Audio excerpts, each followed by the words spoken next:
नमस्कार।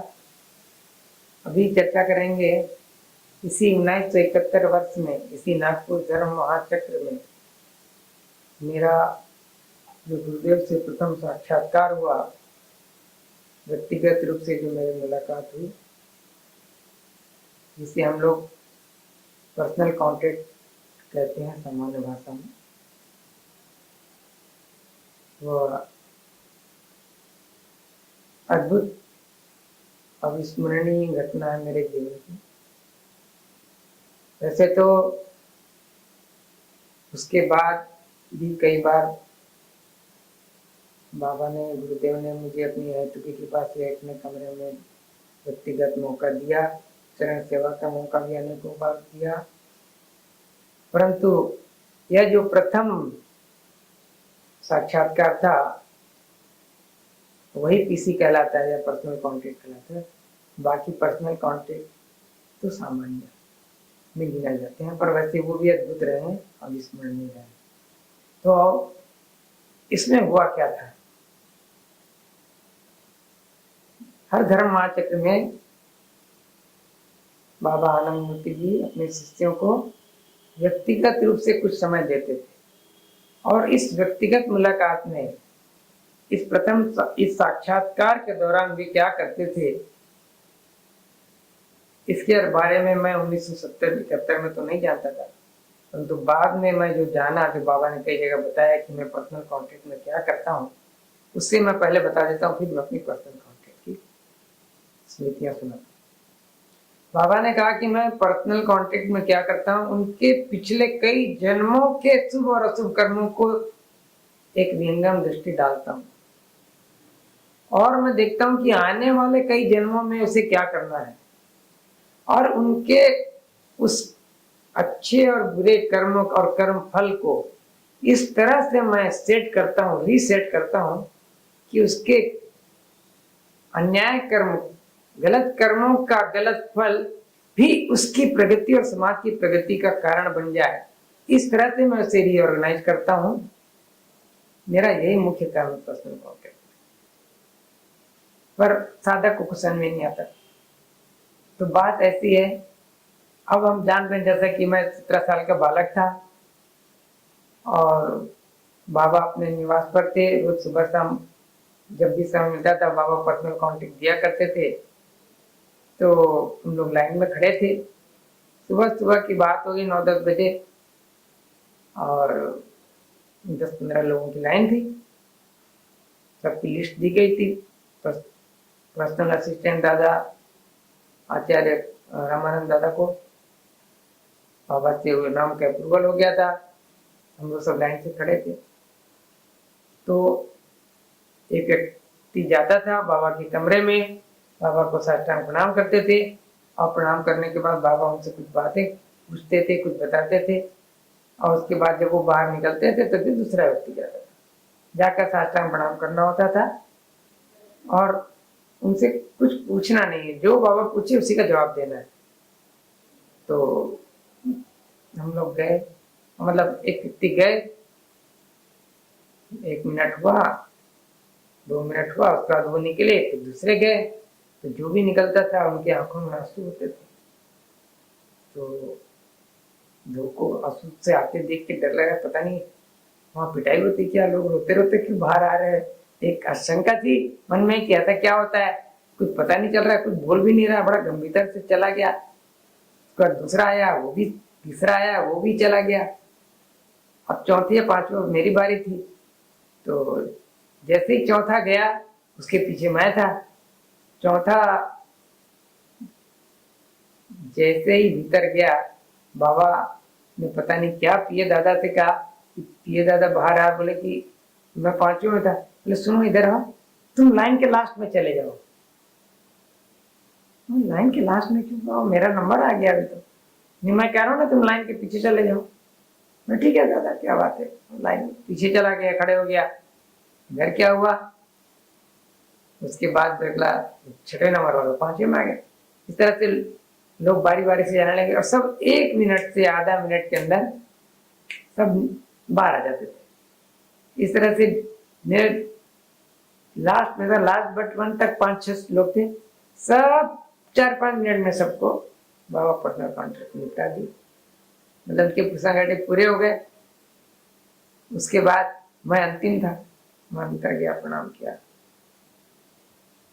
राष्ट्राम प्रणाम करके बैठा। बाबा ने जो सामान्य बातें पूछते हैं जो भी वो सब हुआ, नाम क्या, आचार्य कौन, क्या करते हो वगैरह। उसके बाद बाबा ने एक तीव्र एक्सरे टाइप से देखा मेरे शरीर के भीतर जाते हुए नजरों से, और मेरे कुछ पास्ट की घटनाओं को बताया। तो ऐसा ऐसा हुआ था। मैंने कहा हाँ बाबा ऐसा तो हुआ था। फिर उसके समाधान के बाद फिर पूछते हैं कि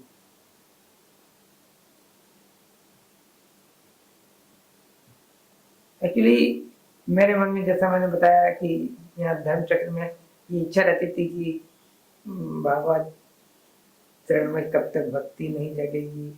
तो मैं सोचता था क्या ये गीत हकीकत में मेरे साथ और भगवान के साथ हो सकता है। ये मेरे मन में कल्पना थी।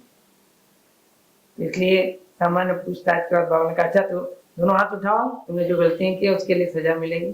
तो मैं दोनों हाथ उठाए।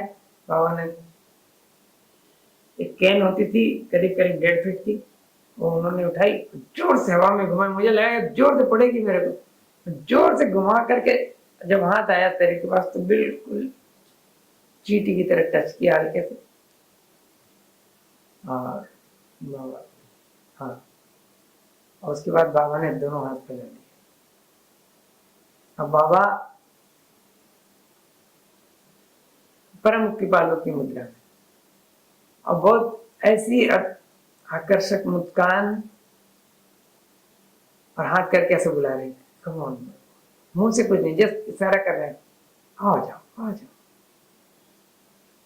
अब मैं झिझक रहा हूँ, अभी तक इतना सीरियसली बात कर रहे थे, फिर उनको मैं कैसे मैं उनके पास जा सकता हूँ, मैं थोड़ा सहमा हुआ था। ये करीब 2 सेकंड, 2 से क्या 2 सेकंड मुश्किल से हुए। उतने में मैं अपने आप को रोक नहीं सका। मुझे लगा जैसे कोई चुंबक मुझे खींच रहा है, और मैं जाकर बाबा के सीने से टकराते हुए सट गया। जस्ट एन अट्रैक्शन है, मैं उनसे जाके धड़ाम से टकराया। मुझे पता नहीं कैसे किसने मुझे खींच कितनी जोर से टकराया, मैंने जीवन में आज तक किसी से नहीं टकराया, होशोहवास में भी। तो ऐसे टकराया और मैं उनसे लिपट गया और रोने लगा, और रोते रहा, मेरे आंखों से और नाक से पानी निकलते रहे, और बाबा के वस्त्र गीले होते रहे, और वो भी मुझे पकड़े हुए हैं। करीब करीब 2-3 मिनट तो उसी प्रकार निकल गए, मेरी सिसकियां बंद नहीं हो रही थी। फिर जब मेरा रोना पूरा निकल गया, शांत हुआ, तब बाबा मुझे अलग किए। तो जैसे ही मुझे अलग करना चाह रहे हैं तो मुझे भी लगा कि मुझे अलग होना चाहिए, पर मैंने महसूस किया कि मैं बॉडी से सट गया हूँ, फेविकोल से भी ज्यादा स्ट्रॉन्ग। अब मेरे को कोई अलग नहीं कर सकता। मुझे लगा ये क्या हो गया, मैं कैसे इसकी बॉडी से सट गया। फिर 1 सेकंड में मैग्नेटिज्म खत्म हो जाने से लोहा कैसे अलग हो जाता है, फट से मैं अलग हो गया शरीर।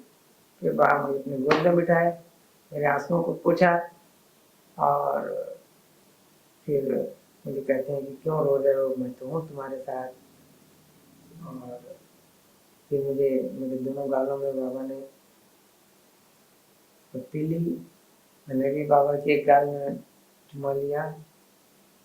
मैं रोते रहा, रोया तो नहीं, तो रोना तो खत्म हो चुका था, मैं एकदम भाव में था। फिर बाबा बोले देखो तुम कभी अकेले नहीं हो, मैं हमेशा तुम्हारे साथ हूँ। तो बोलो तुम अच्छे बालक बनोगे, मानवता का काम करोगे। हाँ बाबा, मतलब अच्छा खड़े हो जाओ। तो बाबा ने मुझे खड़े कराया, बोले दोनों हाथों को अपने सीने पर रखो। ठीक है, इसी तरह मैंने दोनों हाथों को अपने सीने पर रखा। बोले मैं कहता हूँ उसे दोहराओ। तो बाबा ने मुझसे एक शपथ ले ली, और उन्होंने जो जो कहा मैंने उसे दोहराया। बोला ठीक है, अच्छे बच्चे बनो, मानवता का कल्याण करो, और ठीक है जाओ। तो फिर मैं प्रणाम करके गेट से बाहर आया। अब जैसे ही मैं गेट से बाहर आया और पिए दादा बाहर थे वो, और क्योंकि मैं अंतिम था तो वो अंदर गया और कमरे को उन्होंने बोल्ड किया अंदर से। अब जैसे ही उन्होंने बोल्ड किया और मेरे को बाबा ने वही आकर्षण दे दिया कि अब मैं नहीं रह सकता उनके बिना, मतलब लोहा और चुंबक वाला फिर वही आकर्षण। मैं दरवाजा जोर जोर से पीट रहा था कि खोलो इसे, मुझे बाबा से मिलना है, मैं बाबा के बिना नहीं रह सकता। मैं चाह कर भी कि मुझे ऐसा नाटक नहीं करना चाहिए, नाटक हो जा रहा है, लोग क्या सोचेंगे, पर मैं अपने वश में नहीं था। जोर जोर से दरवाजा पीट रहा था।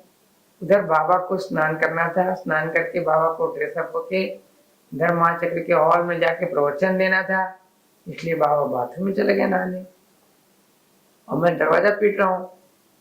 तो फिर बाबा ने कहा पिए दादा को कि रामानंद जाओ, बाला कभी भी रो रहा है तुम उसे चुप कराओ। और तो रामानंद दादा आए मेरे पास और बोले कि तुम चुप हो जाओ, क्यों रो रहे हो?